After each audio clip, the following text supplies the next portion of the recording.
All right, good evening, good evening. How's everybody doing? Did you have a good Thanksgiving? Let me know what you did, where you went. If you went somewhere, I went to North Carolina, had a great time. Excited to be back. Whew! This Raggedy Business Report. Y'all missed the Raggedy Business Report. It's been a couple of weeks hiatus, and so, I kind of miss you guys. Let's see who's here. Cardi's Crafty. Hey, Janae. Thank you. Life of Christy. Thank you. Thank you. Welcome, welcome. If you know me and you've been tuning into these weekly Raggedy Business Reports, I allow a couple of minutes for people to come on in, but you also know that I'm a punctual individual and I don't believe in wasting people's time and disrespecting people's time. So I am so excited to be back. We had a hiatus for a couple of weeks. 2 weeks ago, we were participating, or I was participating in Felicia Kelly's 6 Days of Sales, and so I had to present. I had the honor of presenting that night during her 6 Days of Sales virtual conference or digital sales conference. And last week it was Thanksgiving. I was traveling, visiting friends, and so I was just like, you know what? Let the people have a little time off, But I'm back. Hey, Bella Pell, thank you. Hey, Jared. So excited to be back in front of you guys. I put a little teaser up earlier so you kind of know what I'm going to talk about. But if you haven't heard about the story, I'm going to catch you up to speed. So I'm going to give a few more moments for people to join. Go ahead and drop in the comments where you are tuning in from. I'd love to see where people are watching from. If you're catching this on the replay, go ahead and type replay in the comments for me. So glad that you all have decided to spend a few minutes with your girl. Really excited, like I said, to be back. And I have some sad news. I might wait till the end to drop this news on you guys. I don't, it's not that bad, but some people might be a little bit disappointed. But I'm gonna wait until the end to share that with you. But hey, Jared from Florida. Hey, Ashley. Hey, Kristen. Hey, Emily, Maddie, Yuli. Hey, how are you? Thank you for joining.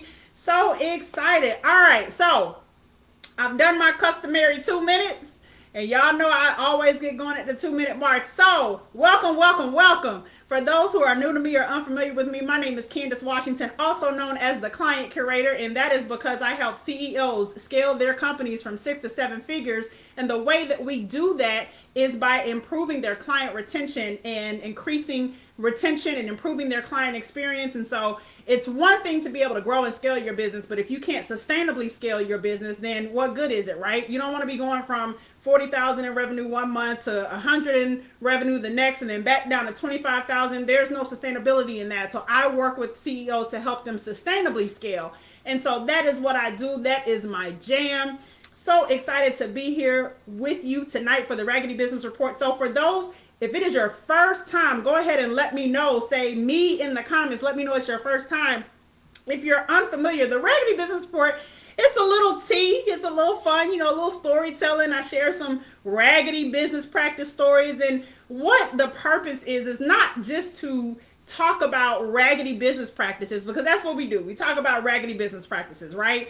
Not just to talk about those raggedy business practices, but also to give you some actionable things that you can do and implement in your business to keep your business from making it on the Raggedy Business Report, right? So just because businesses have some raggedy business practices, it doesn't necessarily mean that the whole business entirely is a raggedy business. But if left unchecked, those raggedy business practices can turn your entire business raggedy, and we don't want that, right? So we're gonna be talking tonight about a situation in my great state of Texas. I don't know if you have heard, if you have seen the reports on social media over the past couple of days, yesterday and today, but Sunday night at a restaurant in Dallas, not my city, but in Dallas at a restaurant, the restaurant had some music playing, right? They had a DJ there. And again, this is from what I gathered. This is the first report that is not a personal story to me, like something that I have personally gone through or witnessed, right? But I've done my research. I've looked on social media, looked at the videos, read the comments and all of those things. And so I'm going to tell you what happened. So the restaurant had a DJ playing in the restaurant. And some patrons, some women, some ladies decided to start twerking in the restaurant. So I can see how that might be problematic to some people, especially if you brought your family and your kids out. This was on Sunday, late afternoon, evening. I understand the sentiment of not wanting that type of action going on in your restaurant. I get it. But the owner then decides to come over to this section in the restaurant and lecture this whole section. So from what it looked like in the video, it looked like about at least 5 to 6 tables of people. Now, I assume and I think there was only one table where people were, doing the twerking, having a good old time, right? But he lectured this entire section on how much he's invested into getting the restaurant going. He told the people that, thank you so much. He told everybody that he was lecturing that if they wanted to do that, if they wanted to twerk, that they could take that to some other businesses. And he went on to name those other businesses that they could basically take their business to so that they could twerk and do what they wanted to do, right? And he also went on after that to talk about, if you want to do that, if you want to twerk, you can get the F out of my restaurant. He said the word, And I was just like, wow. So that's how we talk to people that's spending their money with us? Okay, I guess in Dallas they do. I don't know. So anyway, he said that, and then he went on further to tell them and lecture them about, I don't need your money, this, that, and the third. Okay, so that's pretty much what happened in a nutshell. That's all we can see from the videos that were put on social media, that were placed online. But then, I do my homework, right? So I went to do some digging and see, if the restaurant had issued a statement over what happened. And they got this long statement. Y'all see how long this is? Long statement on social media. I just want to read you one part of it, okay? The one part says, after already addressing this behavior twice, these customers no longer deserved the courtesy of kindness I expressed in the earlier encounters, as it was met with disrespect and intentionally ignored. Okay, so, excuse me, they don't deserve respect, they don't deserve courtesy. Okay, bet. Okay, so that's the story. That's the Raggedy Business Report today. Now let's break this down. Let's walk it out a little bit, Okay, first of all, this here statement, I'm not a PR rep. Don't claim to be, ain't gonna pretend to be. I can connect you with some very good ones. But reading that statement, I could tell he ain't hiring no PR agency. No PR person put that out there. And that's mistake number one, because he was all in his feelings about the situation, about the backlash he received online. I heard that, or I read that the story made it onto TMZ. So everybody knows, they know the restaurant, they saw the video, you see what happens, you hear what he said, you hear him cursing at, patrons and guests of the restaurant. And so it was a bad look, right? Well, at that point, he needed to hire a PR agency to issue a statement. You don't go home and you still in your feelings about the situation and you catching backlash from all sides and try to write a statement to fix it, because there was a lot of finger pointing and a whole lot that was wrong in this statement. And then when he said they no longer deserve the courtesy of kindness, I have a problem with that. Because see, no matter how they responded to his prior requests, if he made them, he says he did, no matter how they responded, these are people who are spending their money with you. So you have to be the bigger person. You have to be the CEO. You have to be the owner and govern yourself accordingly and treat everyone, regardless of how they respond, treat them accordingly. You don't just decide because they're not responding the way you want them to your request that it's okay to curse them out. No. If they were not adhering to what you were asking them to do, then get security and have security escort them out. There's a way to do things. There's an order to doing things. And so that was the first issue, that whole statement. If you ever find yourself in hot water and you have a media frenzy over something going on in your business and your company, hire a PR agency. let them go to work for you, because you need someone who is detached from your company and from your business, that is able to speak in an objective manner about the situation to preserve the reputation of your company, as opposed to doing further damage. Because this statement right here did further damage. It inflamed it inflamed an inferno that was already burning. And so that's the first thing. The second thing that we as CEOs and business owners have to be mindful of is what we invite by our actions.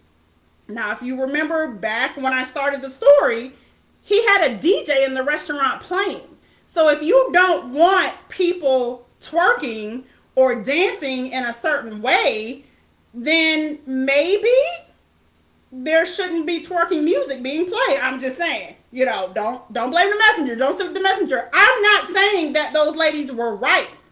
But what I am saying is we have to be mindful of what we invite by our actions. Had that type of music not been playing in the restaurant, I doubt that this would have been an issue, right? So we have to be mindful of that by how we act, what we say, the things we allow, all of those things. We have to take ownership for our role in whatever situation, right? Excuse me. The third thing is, when this all started playing out, again, he was lecturing an entire section of tables, and I don't think that all of the people that were twerking were at all of these tables. I really think it was just one table, maybe two, right?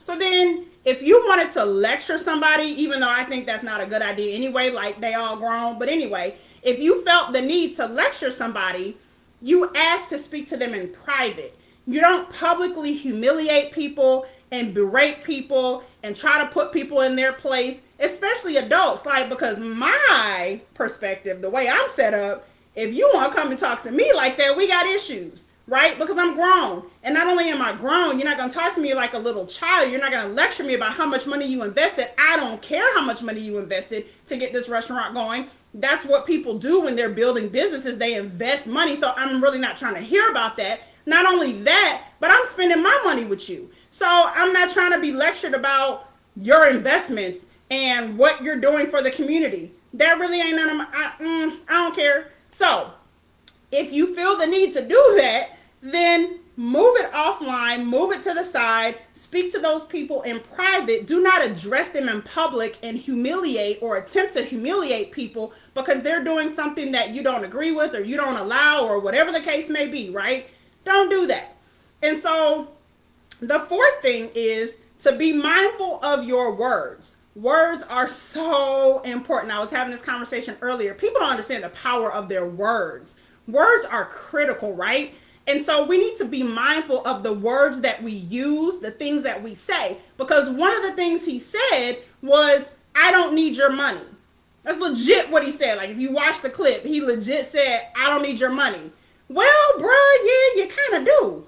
Because if everybody decides to peace out and they're not going to patronize your establishment no more, then guess what? You're going to be out of business real quick. You do need our money, right? And so even if you feel that way, even if you feel like, I don't need your money, you never say that to customers and clients because you do. Like I say all the time, if you don't have people buying from you, you don't have a business. I mean, that's just what it is, right? So you don't do that. You never say that, right?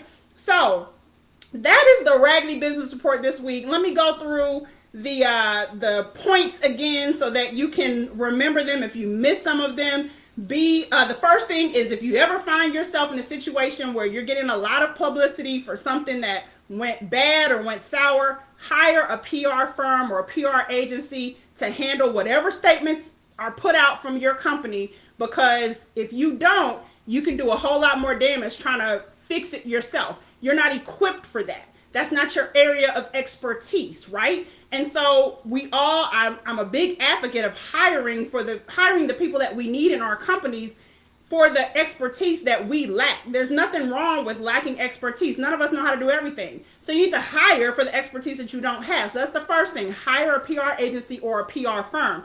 The second thing is to be mindful of the things that you invite into your business, that you invite into your company by the things that you do, by the things that you say, by the things that you allow, by, the lack of processes, just all of that. Be mindful, because sometimes we're inviting things into our company and then we have a problem when it shows up. But it's like, okay, well, wait a minute. What did I do that contributed to this situation occurring in my company? So that's number 2. Number 3, always, and I'm a big advocate of this. If you've been following me for any amount of time, you know, and you've heard me say that when there is a conflict, when there is a concern, you take it offline. If it's online or if it's in person, you take it off to the side and you have a conversation about it. You don't attempt to resolve it in front of masses of people. You don't attempt to resolve it, in an online setting, and writing through email, message, any of that. Take it offline, have a conversation. Let's be grown. Let's be adults. Okay.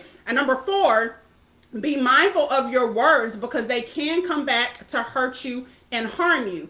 That statement that he put out that said they no longer deserve the courtesy of kindness, like the way I'm built, like that don't even, he ain't talking about me, because I wasn't nowhere near there. But the way I'm built, like, I ain't really ever interested in going to patronize this restaurant. And there are a lot of people like that. So he undoubtedly lost business just from the video being posted alone. But then on top of that, this statement probably caused him to lose even more business. And so we have to be mindful of the things that we say and the things that we do, because it all impacts our revenue. And it's really hard to build and grow and scale a company, especially sustainably, if people are always running the other way, running to our competitors. One thing I don't know if I mentioned that when he told people that they can take their twerking to, other businesses, he named some other businesses. So essentially he told them specifically where to go if they want to twerk and eat at the same time. So you naming competitors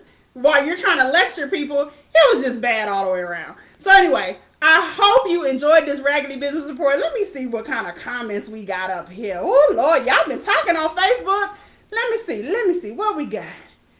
Oh, thank you, Shauna. Yeah. I got to keep it fresh, girl.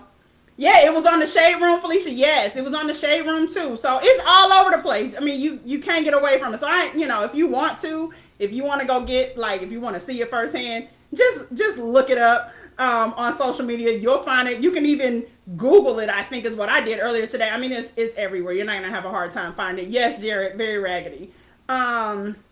Let's see. He set the stage. Yes, Felicia, he did. He created the atmosphere to twerk. He absolutely did. He should have removed them. He viewed them as an issue and not exposed the entire restaurant to the filth of his mouth. I absolutely agree. That's exactly what he should have done. Let's see. Death and life are in the power of the tongue. That's biblical. Amen. People forget we're not in business unless we have clients and customers. Period. People need to understand the importance of their clients. Hey, so I'm gonna drop you a stat one of the stats that I always live with, because we're all hopefully entrepreneurs. If you're watching this, you're a business owner or entrepreneur. One thing you need to realize is that 80% of your future revenue is going to come from 20% of your existing clients. So if you say it another way, only 20% of the revenue that you will make in the future is going to come from somewhere outside of the clients that you already have. That is how important client retention and client experience and customer retention and experience. That's important. That's how important all of that is. It's that critical to your business. So stop overlooking the people that are already doing business with you, because that's where your bread and butter is. And that's why I'm here to help you figure out a strategy on how to do that. Let me see some more of the questions. Yes. Thank you, Shauna, for posting the tips. Yes. Yes, Tabitha. He tried it, honey. He really tried it. Okay. Instagram. What y'all got? Be mindful of your words. Yes. Thank you, Emily. Okay, perfect. Well, that's about all I have for you today. If you would like to talk about how my company and my team and I can help you with your client retention strategies, help you figure out how to sustainably scale your company from 6 to 7 figures using proven strategies, I invite you to DM me. You can send me a DM on Instagram or on Facebook, and we can explore what ways we can work together. So again, if you would like to learn more about how we can work together, send me a DM, and I promise that I will reply. The announcement that I had after next week, so there's going to be one more Raggedy Business Report for the year. After next week, we are taking a break until the new year. So Tell your friends and your mom and them and your business besties them and your business coaches them and all of them that they need to be tuned in next week on Tuesday at 6 p.m. Central for the last Raggedy Business Report of the year. Okay, I missed a question. Felicia, do you think he can recover from this? And if so, how? I think it's going to be very difficult for him to recover from this particular restaurant owner. One thing, I think it starts with a real statement and a genuine apology from a PR firm that specializes in crisis management, because this is a crisis for this business. And I would also encourage this business owner to try to sit down with these customers that were twerking and come to some sort of agreement with them, issue a public or formal apology, maybe do a media appearance together, where they are both talking and discussing the apologies and what they've come to agreement about and all those sorts of things. So yes, I think he can recover, but it needs to be done in a very strategic way. He needs to hire people to help him manage this and to help him put together a strategy for how to recover. Again, it goes back to hiring people for the expertise that we do not have. So I definitely think that this is something that they can come back from, but it's going to take a lot of strategy and a lot of expertise that he obviously does not have, because honestly, Felicia, it reminded me of the situation when we went to a restaurant in LA. Some people don't need to be talking to customers, and he's just one of those people. He don't need to be in the front of the house. He need to be in the back of the house, running the numbers, ordering whatever needs to be ordered, all those sorts of things. If this is how he interacts with customers, he don't need to be out there no more. Like, keep him in the back. Don't let him on the floor no more. So, we have to, again, that's another thing. We have to recognize our limitations as CEOs. We have to recognize what our strengths and our weaknesses are. And so when we do that, we're able to kind of get ahead of situations and not put ourselves in situations that cause us to react in a situation or react in a manner like this particular restaurant owner did. So I do think he can recover, yes, but it's going to take a lot of work, probably going to take a lot of money. And so it's definitely a possibility, but he gonna have to do some stuff, and he gonna have to hire the people to do some stuff. He don't need to do nothing. He just need to say, I'm sorry, and let people that know what they doing, let them speak for him. That needs to be enough, because don't nobody else want to hear from him right now. So I definitely think that it is a possibility. So I hope that answered your question, Felicia. Yes, that experience, yeah, he needs a general manager.